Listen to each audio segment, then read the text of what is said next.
Good afternoon. It's Monday, February 28th, 2011. I'm Eric Shiner with Right Now on CNSnews.com.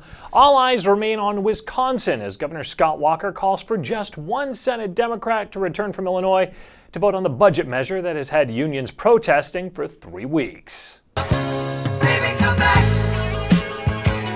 Not much of a surprise that Democratic governors have been critical of how Walker is handling the showdown with the Public Employees Union in his state, but they were ambiguous about whether they could support Walker's proposal to allow voters to approve or disapprove by referendum any pay raise for public employees that exceeds the rate of inflation.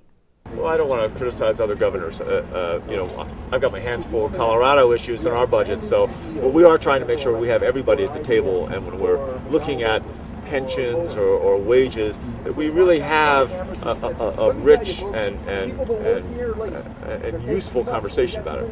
I mean, anything they can do to get back to the main priority that every governor should be focused on, which is job creation, saving jobs, creating jobs, and rebuilding our economy. And sometimes the vagueness crosses both parties, as former Governor Mike Huckabee gives this response to the issue. I'm not going to second guess Governor Walker. You know, each governor has to govern his own state. One of the things that I used to hate the most is when people wanted to take a state and what they did and then take that as a template and lay it across all 50 states, because there's no such thing as two states that are identical. That's why I hate the report cards grading a state or grading a governor, because they're meaningless.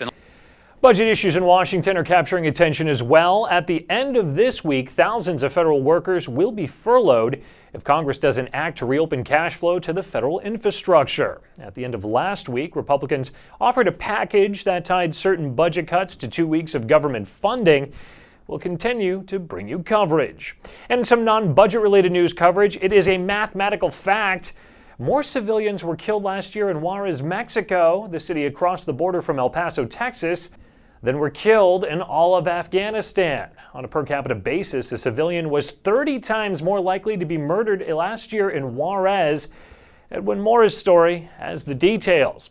And we invite you to click around and get informed right now on CNSnews.com.